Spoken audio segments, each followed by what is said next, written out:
All right, we are live with the InnerStrength Empowerment Hour. Thank you, everyone who is joining us today or watching the replay. I am Lori DePietro Standen, and these are my amazing Plant Power Success coaches, Joanne and LT. Today, we are going to be talking about reclaiming your younger self. Earlier in the week, I had, posted something on my main business page about some of the things that the traps that women get caught into. And those are, pretty universal for us. And the things that, the women mentioned were all things that I think we could all relate to. One of the things I thought about was like anticipating the needs of others.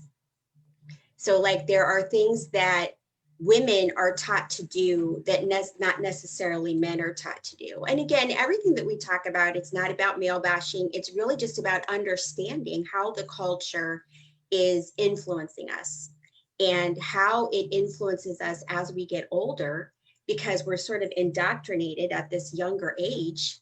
And then it affects your whole life and you don't even really realize it until most of the women that come to me, somewhere around 40, are like all of a sudden like I don't have any idea who I am anymore. And they're buried, that person is buried usually under lots of weight, lots of responsibilities, and they have really forgotten who they were when they were really young. Now, this is not to say too, I've talked before pretty extensively about the fact that I didn't have a great childhood. I had a lot of trauma in my childhood, but that doesn't mean that every moment of it was traumatic. Most of us who've been through trauma know that it doesn't mean that there's nothing good that ever happens. For most of us, and so I remember a lot of, that wonder and excitement that I had as a kid. So that's what we want to talk about today is how do you, first of all, how do we remember that person? How has, our society and our circumstances and different things, how does that shape us so that we are sort of pulled away from that? And how do you get back to it? So, so I'm excited to talk about this today, and I hope that you guys will comment and join in on this discussion because this is really important. So for you guys, what do you remember about yourself as a girl? What kinds of things did you love? What were you like? And what age, when you think of yourself, when you're picturing, when I ask that question, about what age do you think you were, age range?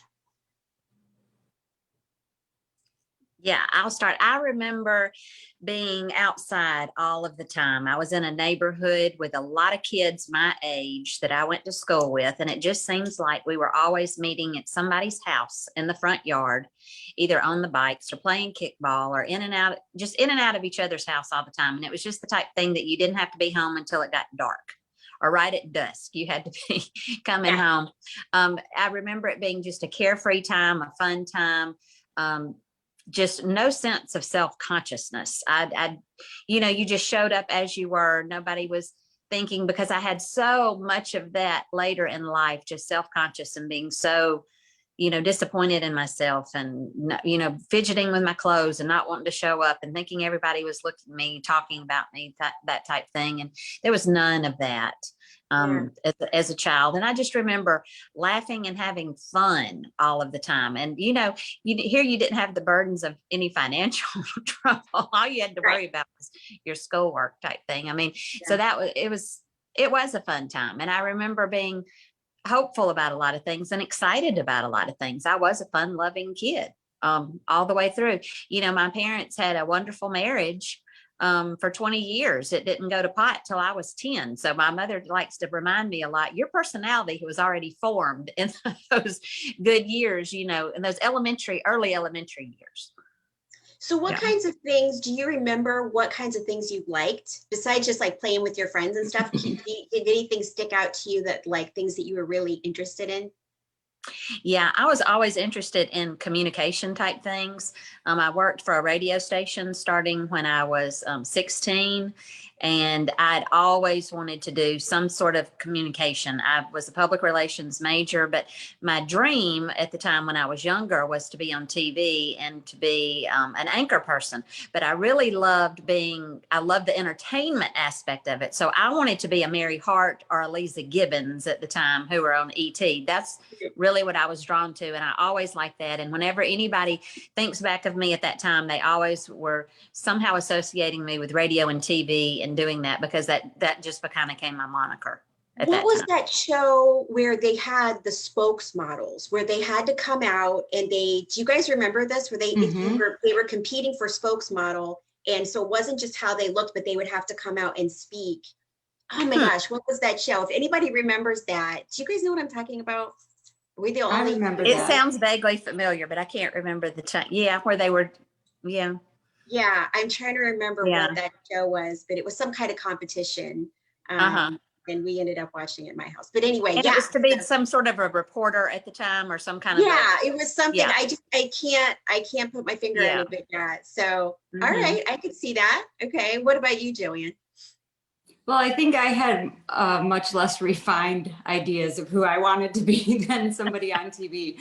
I was always the kid who was up a tree or in the mud or on my bike, riding with no hands, no feet, standing on the seat. Always had skinned knees, always had dirt on my face, always like grazing off of the neighbor's raspberry bushes and mulberry bushes. Like, I was just kind of a hellion when I was little. And I think that, for what I wanted to be when I grew up, and that's why I wore my Goonies shirt today, because I wanted to chase pirates. Like, I wanted the adventure. I wanted to go to space camp. I wanted to be a rock star. I wanted all the, almost like the adrenaline junkie type of things, which is not kind of who I turned out to be. But in the beginning, I was all about the imagination and the adventure.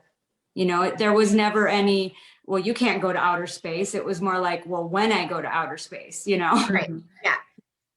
That's awesome. Yeah.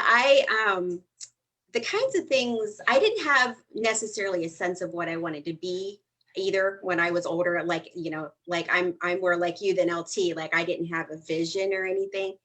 But I was pretty fearless. I loved nature. I loved to dance. I would put music on and I would make up my own dances. My favorite band was Kiss.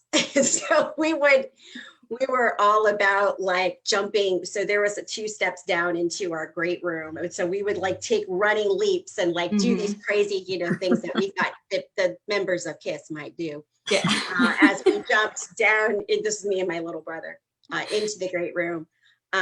We had the Evel Knievel guy. Do you guys remember? You like wound him up. And so we would like, run him off those 2 steps and he would be, flying through the air like we, and same thing. I grew up out in the country. So it was, climbing trees and just spending, we were very, very rural. So at night, you could see the Milky Way.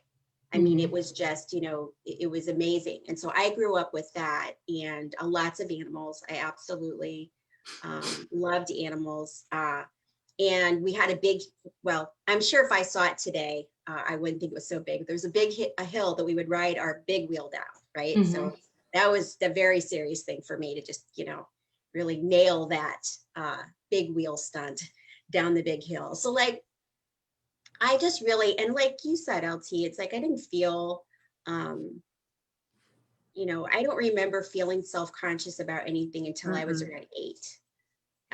And which is sad to me looking back that even at 8 years old, I was feeling that way.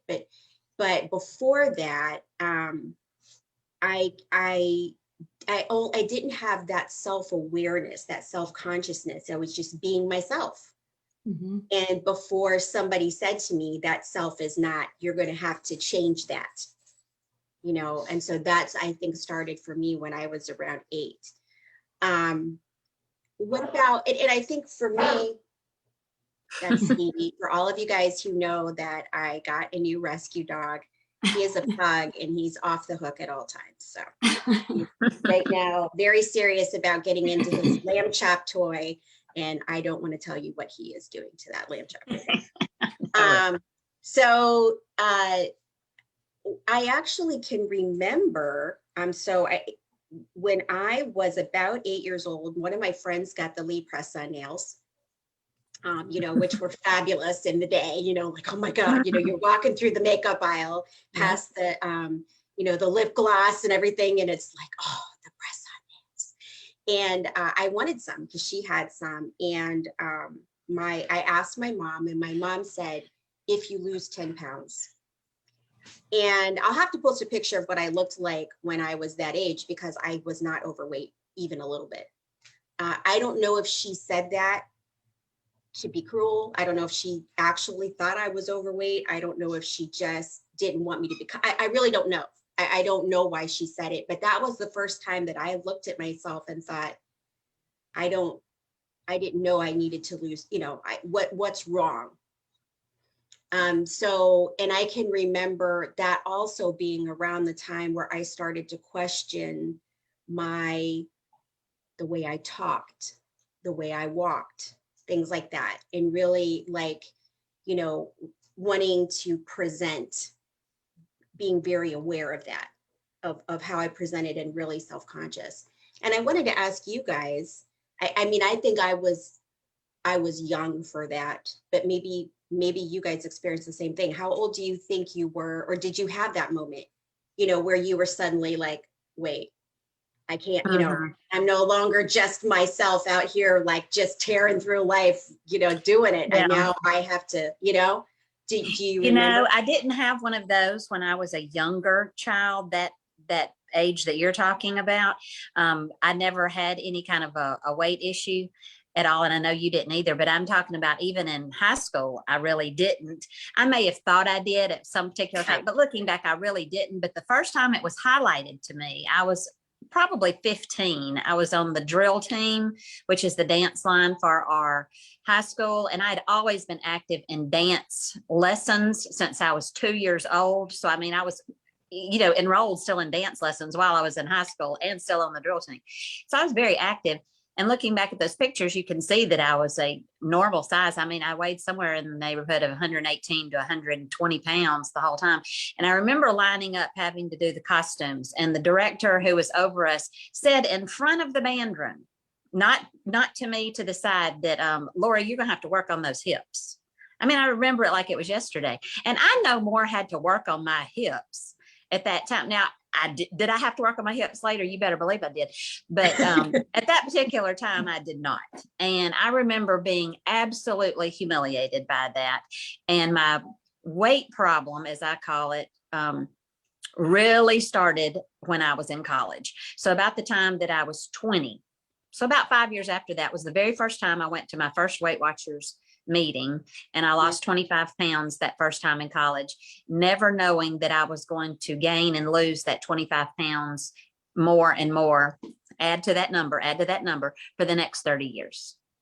So for you, it really wasn't until high school where you kind of was, and that was because someone else, which it usually is, it's not us deciding, Yeah. I had a similar experience in junior high, where our cheerleading coach took me and one other girl aside and said, I really want the squad to look uniform, and you guys are bigger than everyone else, so maybe don't eat after 5. And I was literally 12. Right. So, I mean, stuff they would never be allowed to say today too. Like, people used to be able to get away with a lot more than they can now.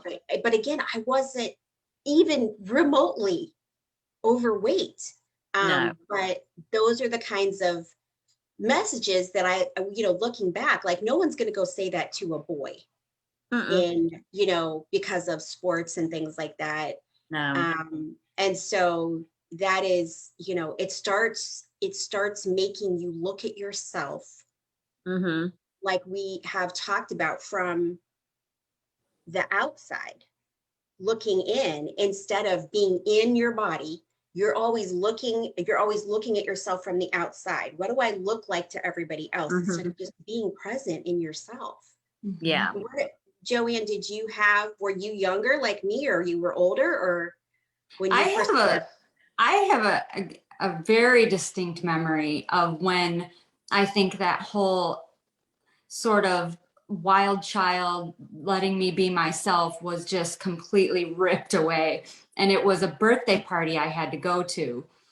And I was probably, I think, in 5th grade. And like LT said, we had a neighborhood filled with kids. And this was one of the kids, we were all different ages, you know, probably within a 3 or 4 year span of each other. So we all kind of played the same way. But one of the little girls was having a birthday party, but her grandmother was hosting it. It wasn't going to be at her house.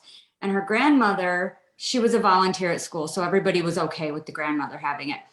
Well, it was kind of like she had a grandmother's house. It was a fancy house. It was you didn't touch the things around. Everything was poised and perfect. Well, my mom made me wear, oh my God, she made me wear this, and here I am used to having skin knees, wearing just bib overalls and tennis shoes and being dirty all the time. She made me wear this pink sweater. And this pink sweater, it was totally 80s, had the little poof sleeves, the little, which is totally back in now, but the little poof sleeves, and it had a white Peter Pan collar, which I'm totally into now, but back in the day, it had like, this white Peter Pan collar on this pale pink sweater, and it had like little pearl necklace attached to it.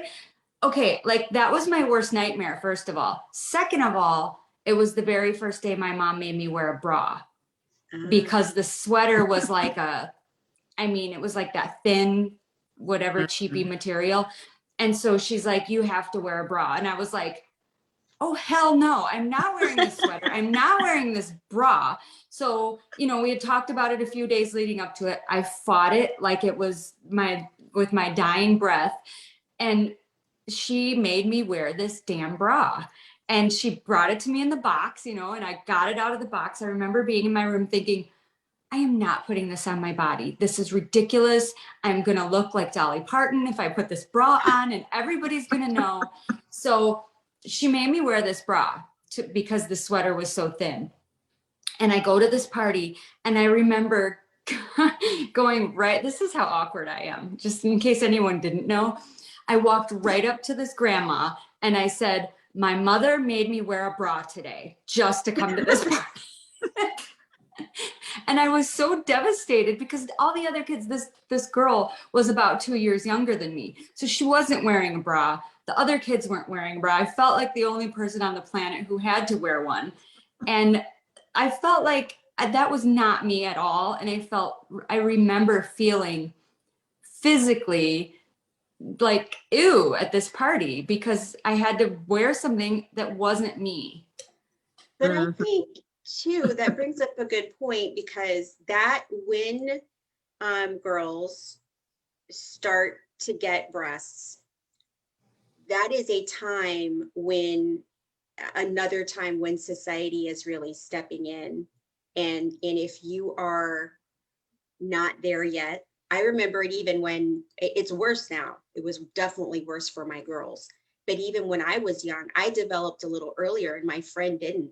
And she was just teased so badly.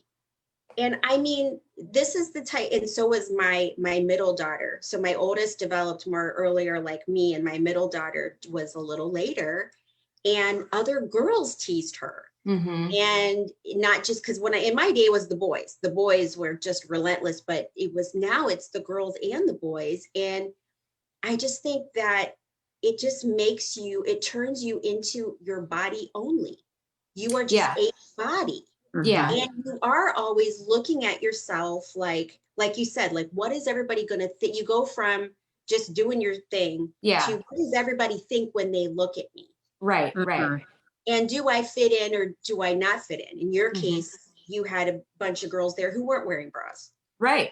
But like, I know for my middle daughter was the opposite. She was like, she wanted to be like the rest of her friends, and they treated her differently.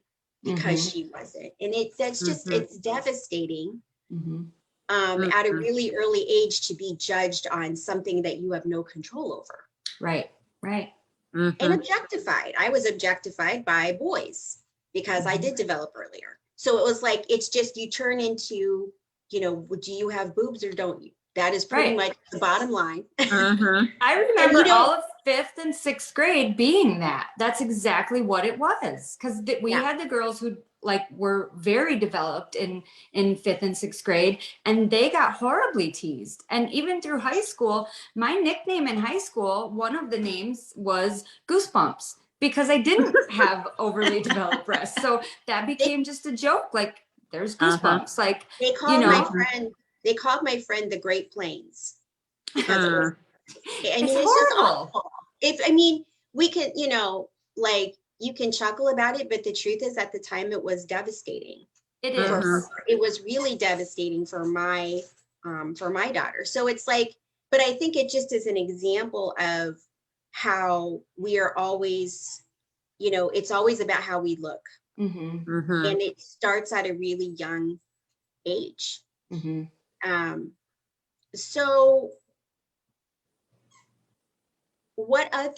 can you think of any other messages that contributed to you, besides about your boobs, being self-conscious as you were growing up? Yeah, when I started gaining the weight in college, for sure, here at 20, that started becoming equivalent with my self-worth. Yeah. That's when I definitely remember starting playing. And I don't remember having that thought of self-worth at that younger age. You just showed up and you were who you were. But then I remember that's when I started questioning everything, how I walked in a room, how I presented myself, whether I participated or not. Because if I were up at the time, and this went on for 30 years, if I were up at the time, then I was going to shy away from things. If I felt better about myself, then I was going to participate in things. And it always was related to the weight. I was looking inward for, outward appearance on everything. And that was on sizes. That was my mood. That was a disposition. And that's when I say now, having this gone, this is a freedom, because I'm not consumed like I used to be. I mean, I absolutely was consumed with this. It dictated all of my thoughts. And I just really, it was exhausting. It was tiring. It was, you know, it wasn't just maddening. It was sad in a lot of ways. I mean, I could go from mad to sad about it in 2 seconds flat. Yeah. Well, and I've talked to women who have said, like, I don't speak up in meetings at work because I don't want all the eyes to be on me. Don't want the attention. Definitely Right. did So it's that. like they don't, and it's actually, they've done studies on this. It's actually been shown that people assume that, you know, if you are significantly overweight, that you're not as competent, no matter what the, you know, the venue is that we're talking about. And so there is a little bit of truth to that as well, that that you know that people are looking at you going, something's not quite right with you. And then you're doing it to yourself because you're not, you know, so I go back to that woman I'm talking about. People might have been thinking that about her. And then she is like almost confirming it by the fact that she's not really putting herself out there. It could be. And I definitely think that I definitely imposed that on myself. I definitely made myself feel like that I was not competent, and, you know, I didn't need to speak up, and I definitely didn't want the attention and the eyes when I was up on things. And then that's where I say I have a lot of regret, you know, because my family got the shrapnel of that, because that frustration had to go somewhere, and it came out on them in areas, because that's when I was very, very short tempered. You know, it really did not take much to cross the line. It really didn't. Yeah. What about you, Joanne? Can you think of, like, you know, things that made you self-conscious other than, you know, what we've been talking about, the messages that you got?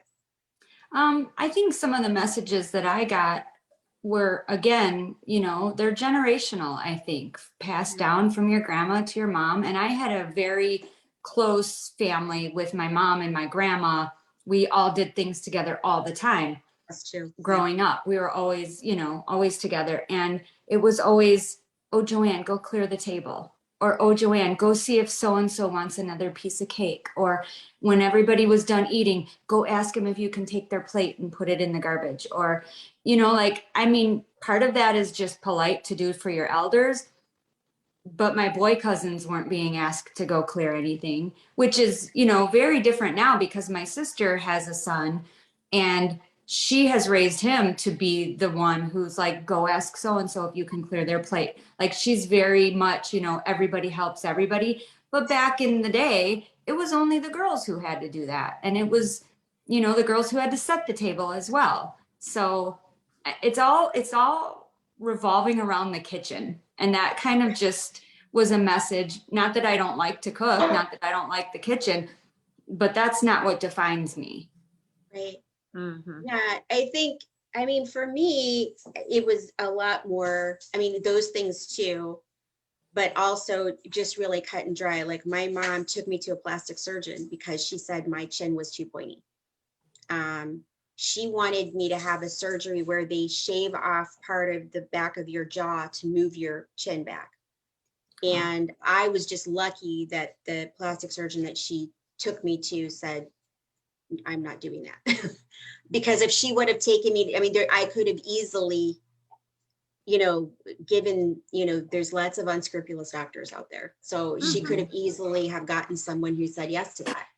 And who knows what problems I would have had. But I really took her word for it that there was something wrong with my face. Mm-hmm. So there is a lot of, very detailed, like this is wrong, this is wrong, this is wrong with the way that you look, and which is, then no wonder that I had an eating disorder by the time I was 14, right? So that was a lot in my house. Was it about like, have you gained weight? Have you lost weight? It was just very like all aspects of your appearance. And so that's, when it becomes all about that, then where is the room for you to explore who you are outside of what you look like? Yeah, and I'll say that's not very popular either, an opinion that I had, but I will say this, when you are known, and I'm not trying to act braggy or anything, but when you're known as a cute girl, okay, and you're known, oh, that's a pretty girl, so she's a pretty girl, oh, you look like your mom, y'all a pretty girl, okay, I'd heard that my whole life. When you start gaining weight, that goes away. Okay. And I will tell you that was hard for me to take because I had lost my identity with that. And that really became a tug of war that I really had to work on for years, because you're more than just being known as the pretty girl. And I can't tell you the number of times somebody said to me, and it's a backhanded compliment, but I got it so many times in my lifetime, you have a pretty face. If you would just lose some weight. Oh my gosh, y'all, I've heard that so much. And it's like, I already know that, lady. You don't need to tell me. Well, right. I think it just, again, no matter whether society sees you as pretty or not, and, in our society, there are certain parameters for that. Yes.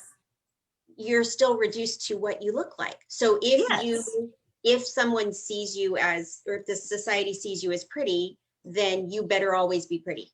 Right.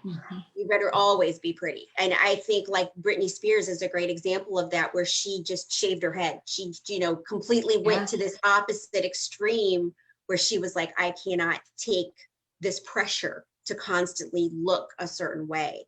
I think so. I think it definitely can hurt you no matter what. You're either not seen that way, and society is always like, well, there's something wrong with you, or you are seen that way and you cannot not keep up that looking that way all the time. So, and it's a different standard for women than for men. Definitely. And during my down times, when I was down, you get a lot more attention. And I will say it's even from people that you don't know. I can even remember doors being held open for me, or people wanting to help me more when I was in a down period than when I was in an up period. I will say now that I'm in a down period right now, and I'm going to stay in this down period, I don't know, because Joanne and I have talked about this. I don't know if it's the vibe that I'm putting out, that I'm happier or more confident or whatever, but I get a lot of more attention now than I have ever gotten. Yeah. And maybe it is. Maybe I'm walking around, but I'm just saying, and it's not attention. It's attention, just like people being extra nice. Right. You know, and it's a lot of it's coming from men. Well, and I think that goes back to what I was saying, that the studies that they've shown that somehow people who are overweight are less than. That's right. I know, when I was overweight, for those who don't know, I was about 60 pounds overweight. But I liked the anonymity, because I had gotten so uncomfortable with the attention that I liked the fact that people weren't looking at me anymore. I liked the fact that I wasn't getting those looks from men and all of that stuff. And I didn't know that. Right. Until I started to lose the weight again. And I was like, that's because there's always a payoff for you staying overweight. There's always something that's working for you, whether it's the fact that it's a coping mechanism, or it's the fact that your spouse is your eating partner, or there's something that's working for you. Yeah. And for me, the thing that was working for me is it allowed me to stay very small. And there was this anonymity about it, that I didn't have to ever have people looking at me. And that goes right back to my childhood, where I was constantly judged on every single aspect of I was just over it. And there was a relief to it, even though part of me was sad. Gina says, I know what you're talking about, LT. Now that I'm feeling more confident, I completely understand you. So yeah, I'm sure, we'll get to that in a second, about how your vibe changes when you get back to that person. But going back to what you said, Joanne, I had that same thing. So like, I was the oldest and I was in charge of my brothers. So when my parents weren't home, my mom would leave this list that we were supposed to do on the refrigerator. And I was in charge of making sure everything got done, even though my brothers were supposed to be helping. And they could not do anything all day. And I would still get in trouble because everything wasn't done. And so, and that even as we got older, I was the one, who was in charge of the dishes. Like I was there was certain, like my brother was, you go out and mow the lawn, and he'd be out there, with his Walkman or whatever, like all day long, because we had a big lawn out in the middle of nowhere. But the point is that, I was always put in charge of certain things. And I think that's true for all women. It's that, and then as we get older, what that becomes, how that manifests in our lives, is you're judged on how well you keep a house. Men aren't judged on that. If they're slobs, they're like, men are just like that. But with women, how well you keep your house that says something about you as a woman. And I was just, after growing up that way, I just wasn't that interested in, I'm a decent housekeeper at best, but on a good day, my motto is, well, it's better than it was after it's just, but that's the kind of thing that other women and men will judge you on. And so it becomes this thing where you're like, I'm not judged on how, hey, I'm like really smart. I have like all these different things, but it's like, but what do you look like? And how good of a cook you are, and how well do you clean house? And what kind of mom are you? These are the things that society is looking at, not the things about the core things about who we actually are. And then also, as I got older, so like I had a curfew. My brother he was younger than me. He got away with all kinds of shit, but it's just different. Because he was a boy, and, so it's that other thing where, well, between that and my, my stepdad's bad behavior, you're taught that men just get away with more. Yeah. Did you guys have that experience with, men in your life or brothers or whatever, where you saw that the rules were different for you? Yeah, I definitely, even growing up as an only child, we were always doing for my dad. He was the type that could hold up a glass and my mom would be scurrying to fill it up for him real quick. Always fixing a plate, always having it ready. It was always assumed that we were always going to do the cleanup in the kitchen and all that kind of thing. But even older, and I can even remember being a young mother and being frustrated with something about something that my husband had done. And my mother said, Lori, that's so trivial to him. You don't even need to bother him with something like that. He's got other bigger things to work at. And I'm like, but this is about his kid.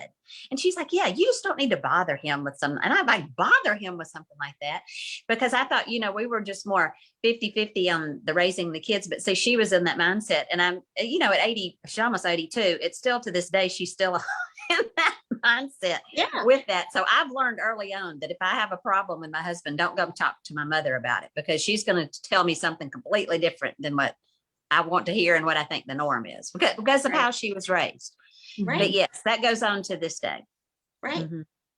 It's very prevalent in my family still to this day. And it's actually a running joke in our family, because my mom is so, like, her views of men and women, it's almost laughable, because she will call and leave messages. Like, we saved it for a long time, because she called and left a message that we just were cracking up at. She was having a cookout and she wanted to know what kind of steak my husband wanted. And then she said, and don't worry, we'll figure out later what us girls are going to have. It's like men eat steak and women don't. Like, it's just a thing. So now it's a joke that, if we ever go out to dinner, and my husband doesn't even like steak, but he gets pressured to eat steak every time that we go out to dinner. And just a couple of weeks ago, or last week even, when we went out, she said to my husband, like, oh, look at the steak choices on the menu. And my husband doesn't eat steak. We have not had steak in this house probably ever. And he doesn't even like it. But she pressured him to order a steak, and he didn't. He ordered the fish and chips. But I think she was offended that he didn't order a steak, because men eat steak and women don't. And and it was always that way growing up, like, here, we'll throw some chicken on the grill for you, but my stepdad was going to eat the steak and nobody else got a steak.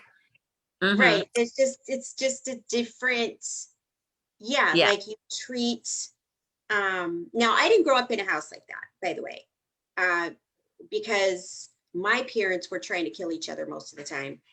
My mom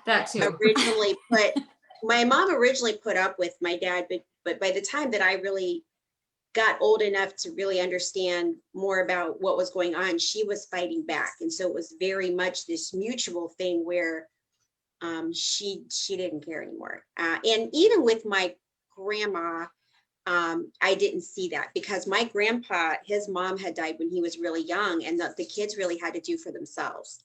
And so he wasn't used to someone waiting on him. So I didn't grow up in a house like that. But when I was married to my ex, I remember that I did all the cooking.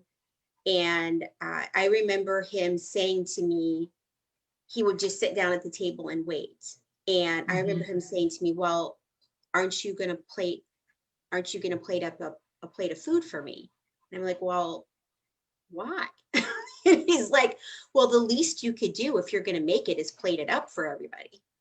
So I did that for, I don't even know how long, if it was maybe a year or something like that. But I remember every time, so they would start eating without me. And so by the time that I would get done plating up for everybody and I would sit down, they would be almost done.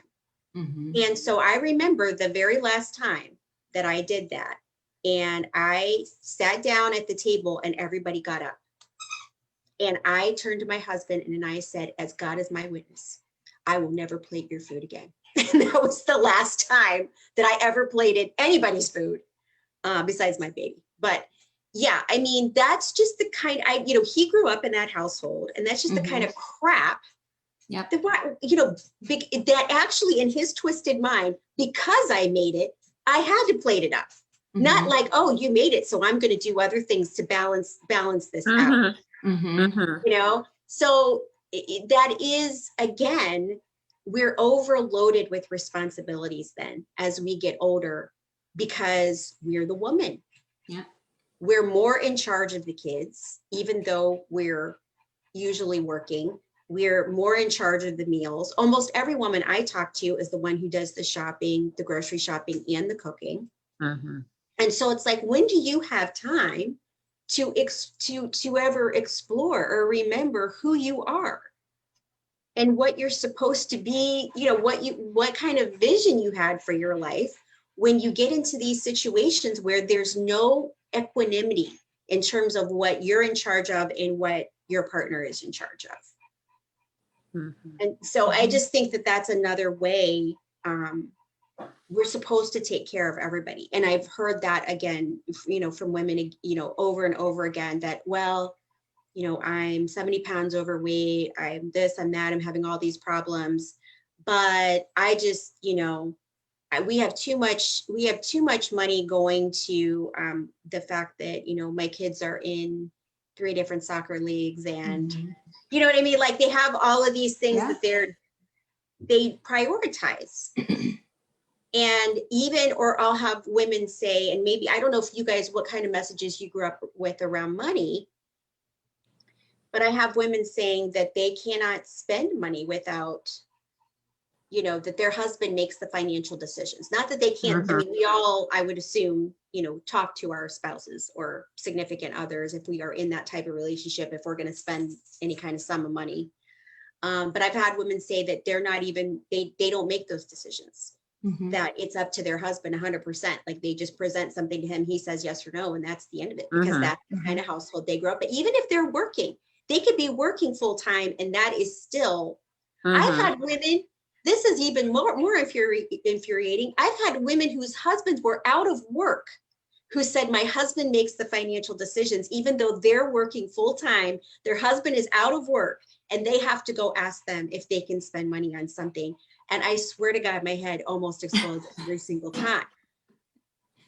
I mean, this is how we give away all of our power. We go from being, you know, for me, I just think about, you know, leaping through the house, trying to pretend I'm Gene Simmons from Kiss, or writing down these, you know, and my big wheel, and just, you feel powerful. You know, from going from that to, I don't want people to see me because of the way I look. I don't want to put myself out there. I can't make any decisions without talking to my husband. I'm in charge of too many things. I'm too exhausted to even take care of myself. What the hell? Right. There's nothing, when you're growing up and feeling that way, you had unconditional things, no conditions. And then when you do, then it's nothing but conditions. Right. Right. Yeah. Right. And we are taught too, one of the, like we talked about, like at the beginning, like one of the big things is anticipating the needs of others. I don't think that's not something that most men are taught at all. They, you know, and for us, that's exhausting to constantly be thinking ahead. Yes. And that's what the studies that they've done about, you know, why women are so exhausted is because they are the thinkers.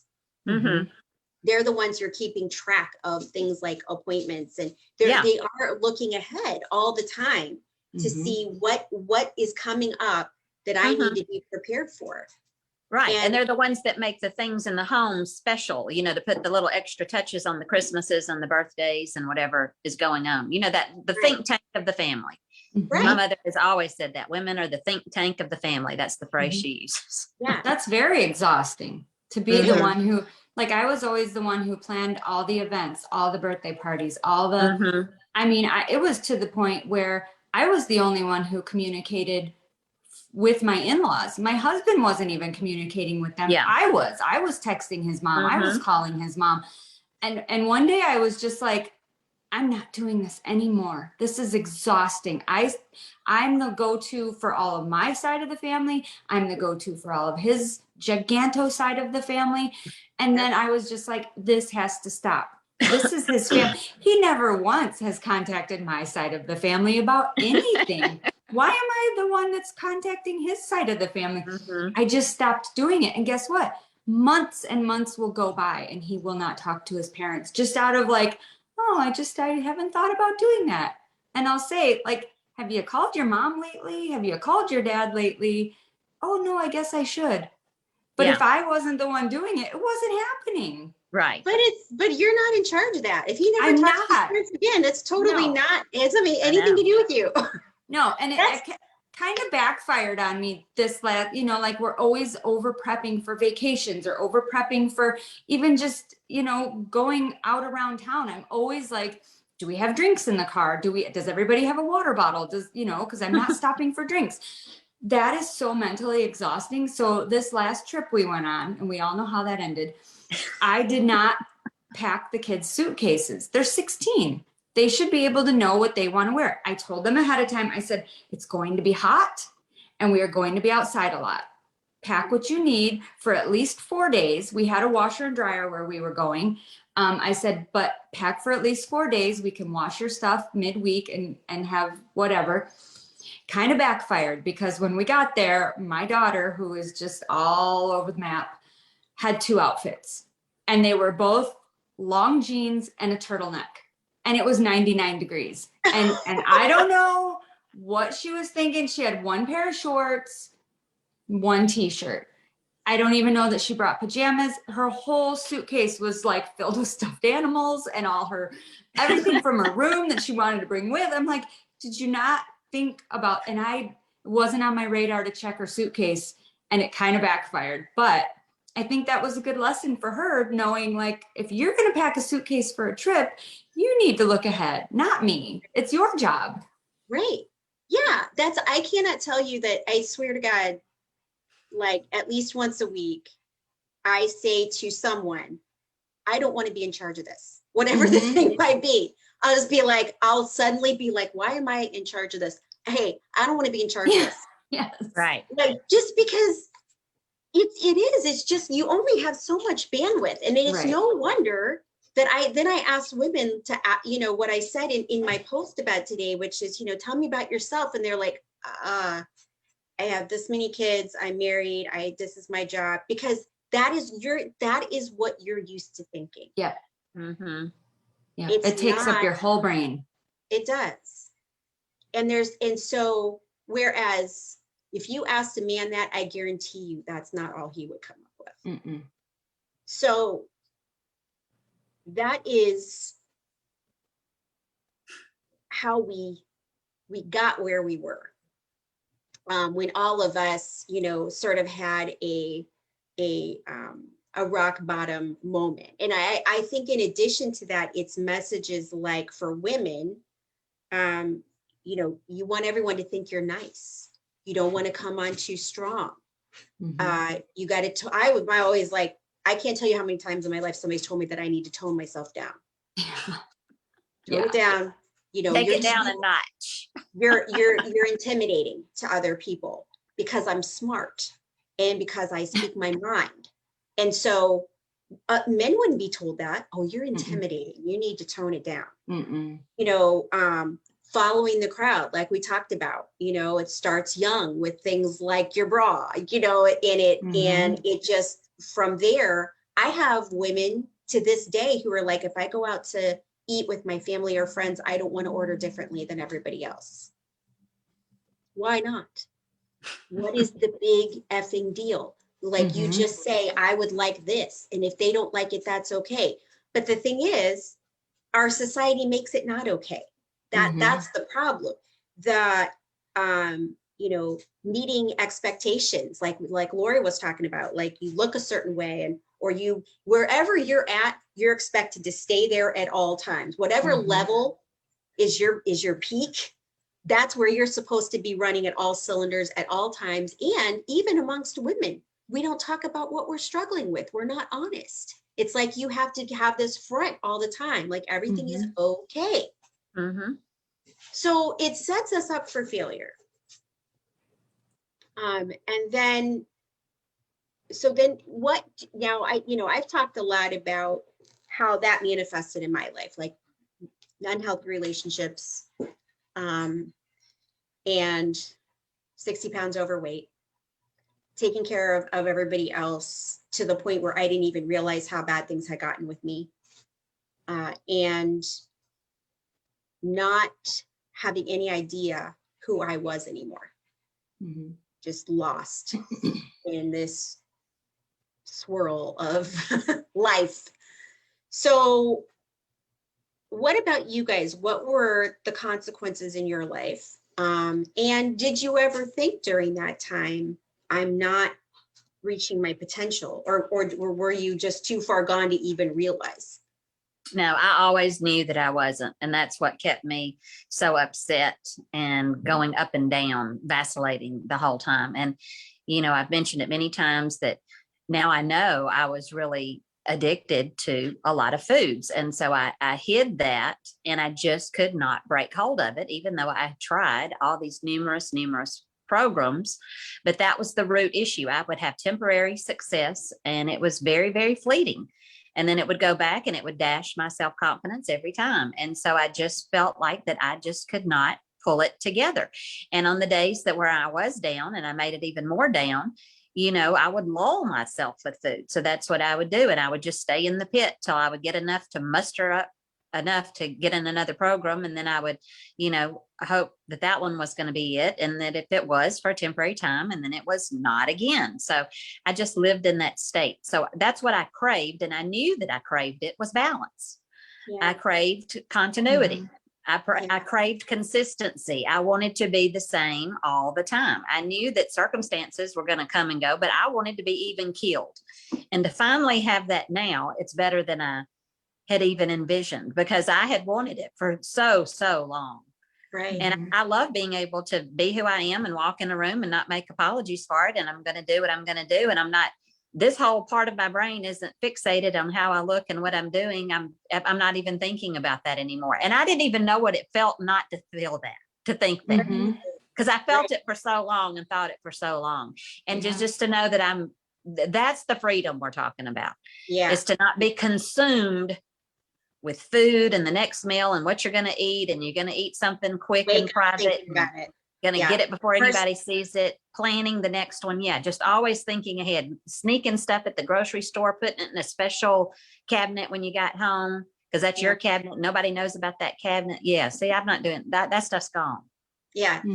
Yeah. It's definitely exhausting to be in that space where you're constantly thinking about food. You wake up thinking about what you're going to eat. And every night you think, tomorrow I'm going to do better. And if you're not thinking that, then I'll speak for myself, totally beating myself up.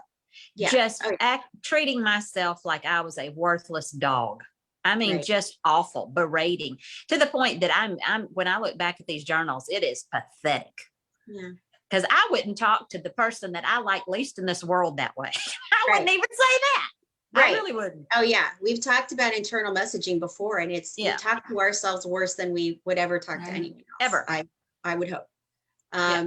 So what about you, Joanne? Did you have that kind of awareness where you're like, I know that I'm not where I want to be, or not?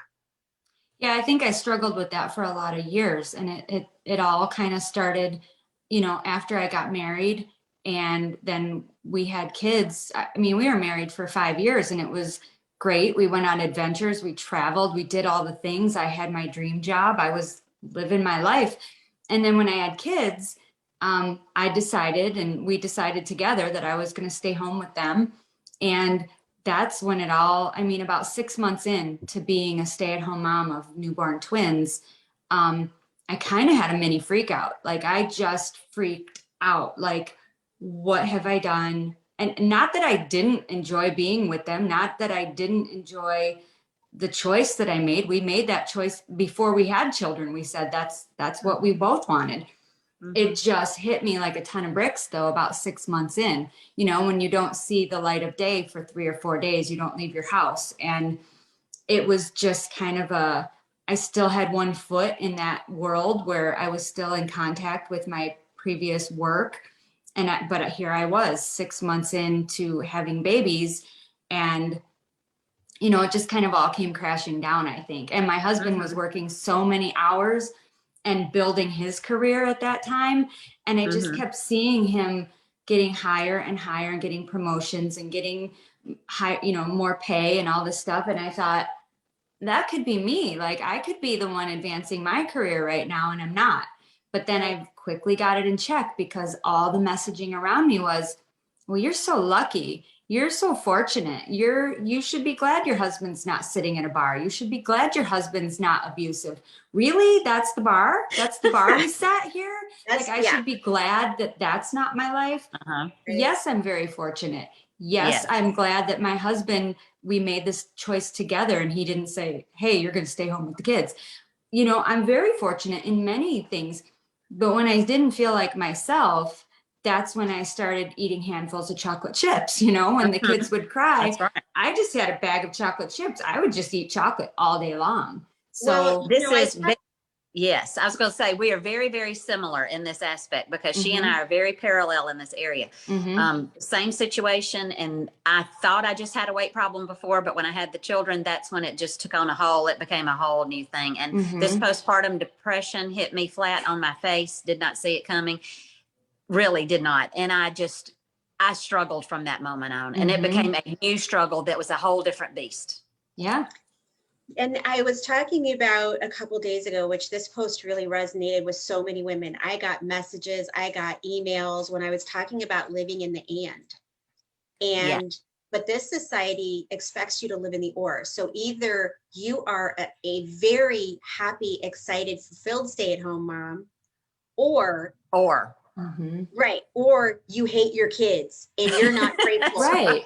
And you know, so it's like you can't be like, yes, I made this choice and I'm glad that I did it. And there are certain aspects of my life that I really miss and I'm struggling with. There's no and there. That's it. In the society, women are villainized no matter what you do. They are. You can't be a stay-at-home mom without somebody being like, oh, it must be nice. Yeah. And what are you giving your girls? What are you showing your kids, you know, about you know, what a woman is? Yeah. Or it is, oh, so you're working all the time and someone else is basically raising your kids because you've got to put them in daycare. And, you know, men don't ever have to grapple with this. No one is asking them when they go in for a job, what is going on with their kids and their parenting.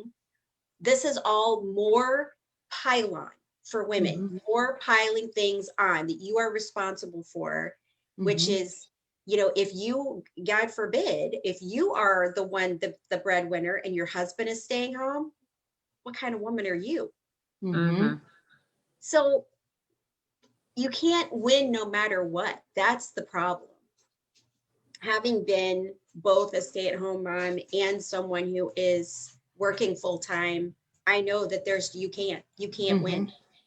And the weird thing is your kids are getting the same messaging, and sometimes you'll hear them parroting stuff back to you that they're hearing, like, well, so-and-so's mom stays home and she does this, this, this, and this.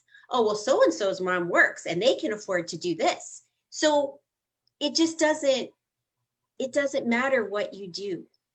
That's the other thing is, like, not only are you expected to do things perfectly and look good while you're doing it, but that bar of what's perfect is not even a fixed thing. Right. So, and then I didn't realize about that when I was a stay-at-home mom and when they started getting school age, you can kind of get away with it when they're babies, but when they got to be school age, I was severely underestimated the competition among other mothers. Oh yeah. It was shocking. Yeah, it really is. Like, I can remember thinking, like, I had no idea, because I grew up in a very rural area. Like I said, my mom was not involved in the PTA or any of that stuff. So I did not, this was totally new to me to realize that these women, that the only thing that they have going on is their kids, which is what we're talking about, is how you get there, how you get to a point where that is the only thing you have going on, because there's really not, you're not allowed to have anything else going on. Right. You get there and that's it. And so that's where they're finding all of their validation. And it is just, it's so competitive. In the schools and being room mom and the birthday parties and their summer activities and who goes to what camp and who does what. Yeah, it was, I was not expecting that. That threw me for a loop. Same. Yeah.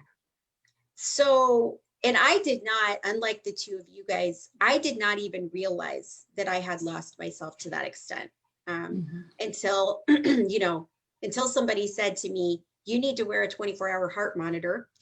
You know, like somebody, you know, just like this really extreme stuff where I'm like, okay, so something's really wrong here.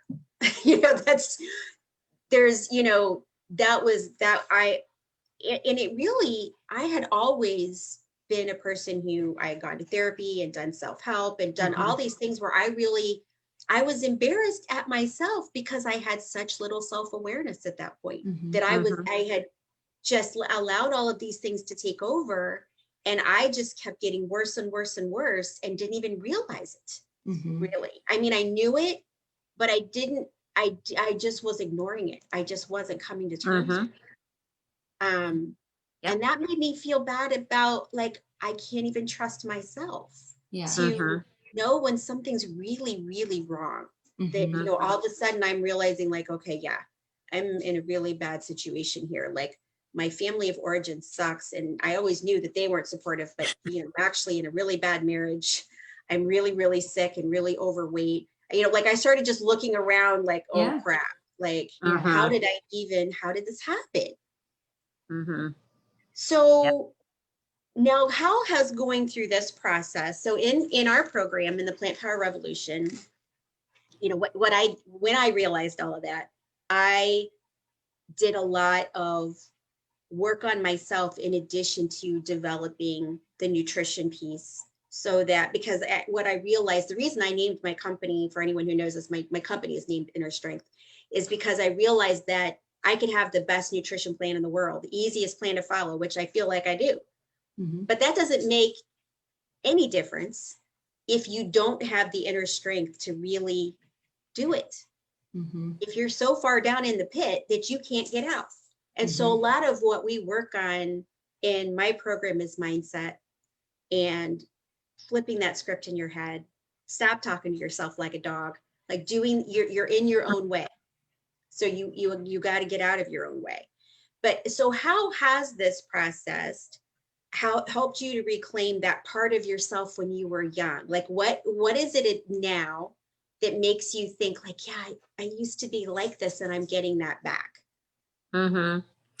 Well, breaking hold of the food addiction, for one thing, and just being so inspired and motivated by other women across the whole United States, really. We're all in various degrees of life and a lot of similar ages, but, you know, just watching other people in their struggle and just feeling I'm a part of the greater good. And I just felt like I felt supported. I felt motivated. I felt like I had a team that was behind me, a soft place to fall. Joanne was my coach. I felt very accessible to her to reach out. I felt like somebody was showing me exactly what needed to be done. The plan was easy to follow.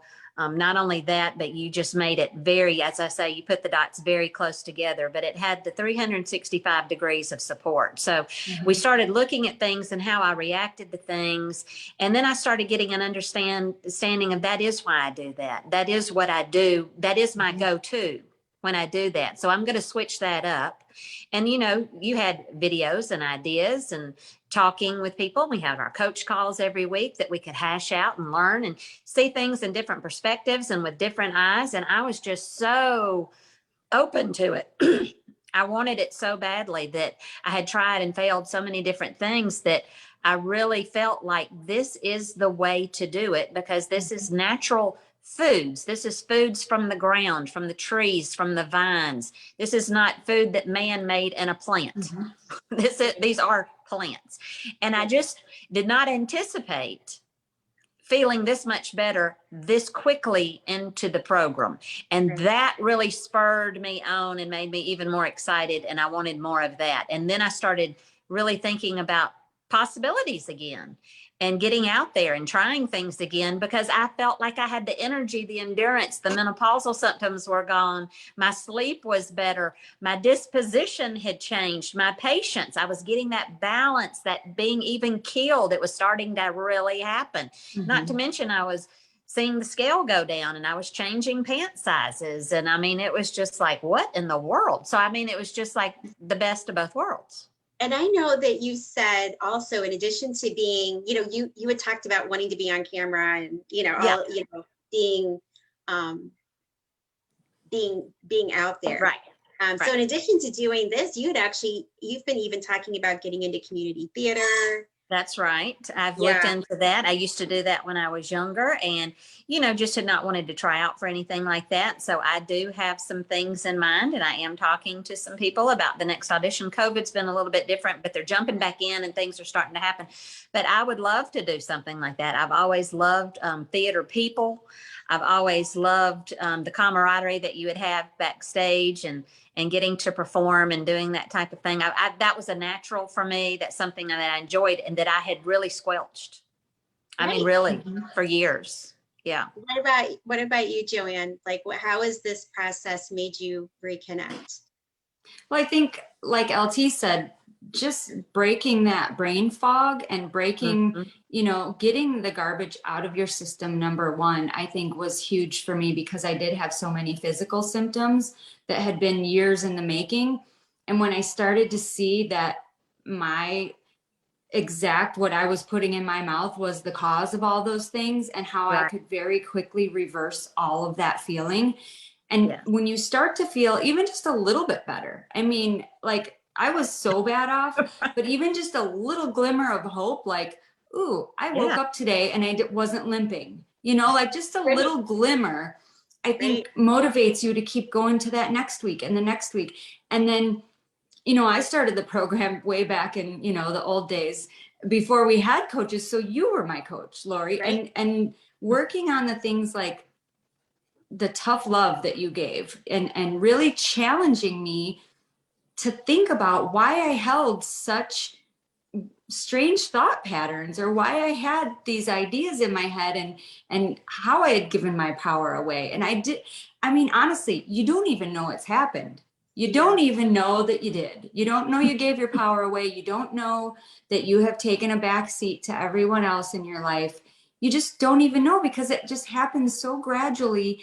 And everyone around you has led you to believe that that's the way it's supposed to be. And you've just kind of followed suit. And when you started challenging me on, why don't you have your own bank account? Why do you do that? Why do you let the kids do this? I really I just took it and ran with it because I was like, yeah, why do I? And once you start to put those things in place and you get a little taste of who you are and you realize how far gone you were. I was at a point where I didn't recognize myself in the mirror, but then I also didn't like who I was because I wasn't happy. And so when you start to get a little bit of that back and you start to recognize yourself again, you can ask anyone in my immediate family who lives in my house that I'm sure they like me way better now than they did. Even though I'm completely putting more on them now and I'm setting boundaries.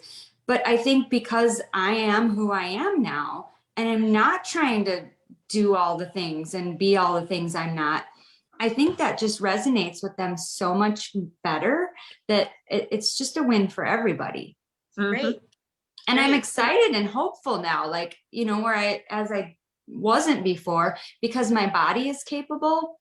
I feel more, like this morning, I booked a vacation to a beach and I'm going to take surf lessons because that's on my bucket list to surf. And I'm like, well, now I can. Exciting. So that's my next thing. My next challenge is, okay, I have 6 months to get my core strength where it needs to be so I can stand on that surfboard. That's right. And I just bought a paddleboard for the lake. And so I'm going to use it when I go up next week. So I've been watching people do this now at my lake for 4 years, been watching them waving to them. And now I'm going to be the one on it. Waving back to other people. So like I was telling you guys, and even I put in my post that I had loved dancing. And I even ended up minoring in it in college. And so once I came out of this fog that I was in and I lost the weight and I got healthy, but mentally I felt like I can put myself out there again. I became a Zumba instructor, which I loved. Oh my gosh. I don't do that now. But I still think about it all the time. Like when cause I run and I run to my Zumba music a lot. You guys know I'm always putting these like Latino dance music things out there, like, oh, you guys should run to this. You're probably all like, okay. But I actually think about those Zumba moves when I'm running because I loved it so much. And I just they're so, I'm okay now if people are intimidated by me I'm not going to tone myself down anymore. Mm-mm. And that's the thing, is like, I went from just being this really bold, audacious, like happy person to just continually being told, to be smaller. And I'm just not doing it anymore. And yeah, I think, you know, the people around me appreciate me a lot more. And the people who don't appreciate it, they're not around anymore. And that's okay. Those aren't your people. Those are my people. Right. That they never were. Yeah. Right. But then I realized it. Yeah, I have, and I posted this today on my non-scale victory. I have a true love and appreciation of life that I have more than I've ever had before. And I think it's because I'm a participant in every way now, instead of being on the sidelines. Just in this past month, I have lost 3 people that I'm friends with here in Mobile, and 2 to cancer and 1 to a heart attack while he was driving. And I'm talking about, these are 52 years old, 55 years old, and 63. And when you see how quickly life can be taken away from you, and how many years I spent watching other people do life, Live. Right. Yeah. I want to live now. And I feel like that I am now joining the ranks of where I've always wanted to be. Right. Whether or not who's watching you, it doesn't matter, because I'm doing it for myself. That's right. It doesn't matter who's watching. I'm not doing it for you. I'm doing it for me. That's, Right. oh my gosh, that is so much the key, because now, so let's come back full circle to what we were talking about at the beginning, which is that now, instead of always living yourself from the outside looking in, you're in your body, and I'm living this life, instead of, what am I supposed to be doing? What am I supposed to be looking like? What all about the appearances? And that's it. It's not just the weight loss. It is going through this process of changing your mindset and really challenging these beliefs that we have about what you're supposed to be doing. And that's why I like it at this age. I'm 51, and we have a lot of women that are in their 40s and 50s and 60s in our group. And it is just a wonderful age where you have that wisdom and experience, but gosh, there's so much life ahead. Right. Yeah. You're in a sweet spot right here. Yeah. You really are. I mean, and that's the really fun thing, is to see, so who we're going to have next week. Our next session is with one of our clients, Melanie, who we've all 3 of us have worked with. So this is going to be a really fun session. But she said to me, even though she's had some really serious circumstances lately, her husband had a massive heart attack. He's okay. But, he's alive, and he's home now. But she said, I don't have any reason to be dancing around the kitchen and singing and being happy, but I am. Because she is actually she's the engine of her life now, instead of the caboose. She doesn't feel like how she feels on a day-to-day basis is all about her circumstances. Right. It is about what she is creating. And so we are going to talk to her next week, but that's just such a great example of what this way of living can do for you. So if you are interested in having this kind of transformation in your life, please contact one of us. We would love to talk to you about the Plant Power Revolution program and have you on board. We have, as of today, I believe 220 women from all over the United States and even in other countries. And so it is just so exciting to see them all. You see so many people making these cool changes and leaps in their life. And it is inspiring to just see it on a daily basis. Not to mention, everybody's always posting good food. Yeah. So, the good and it's fun. Like, I don't know about you, Yeah. but I just love this group so much, because just the variety of women who are actually loving their lives right now, the energy is just incredible to be around. So, really I mean, I love it. Absolutely. I think that's the thing, that it's not like other groups. It's hard to explain if you're not in it, but it really is. So many of these posts start with, "Hey, family," and we've never met each other in person, but that's the way people feel when you are doing this transformation together. So we thank everyone who's either joining us today live or on the replay. If you have comments, we would love to see those. If you make those, whether you're making them now or later, we always come back and look at that. And we really appreciate you. And make sure you join us next week for our talk with Melanie. That's going to be another great transformation type of talk. It is. And on top of that, she is a chef in a restaurant and is doing it. That's in right. Louisiana, folks. In Louisiana, where Come on. Yeah. So it's anyone can do this. Yes.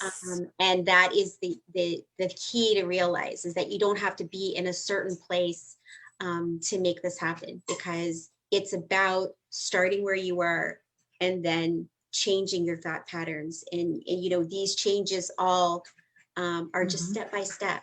It's not, you don't have to be there to start. Right. So, That's right. So here is Stevie. I'm going to have him take a break from Lamb Chop. Steve. Oh, he's so saucy. I love him. Look at him. Just a little chunk. He's a tank. He is. So anyway, have an amazing weekend, and we will see you next week on. Yes, and happy birthday, Joanne, tomorrow. Yes, yeah, Joanne's birthday is tomorrow, so please throw her some love. Yeah, we were just talking about how birthdays now are so much more fun than they ever were. They are. For me before. Oh yeah. And Joanne is much beloved in our group. Everybody loves Joanne. She's everybody's favorite, and she's mine too. So I just love you, Joanne, and I hope you have the best day ever. Yeah. You spoil me, LT. You are so kind, but thank you. Yeah, that is true. That is true. You are very beloved. Very beloved. Oh, thanks. Thank you. Happy birthday to you, and we will see you guys next time. Okay. Okay. Bye. Bye. Bye.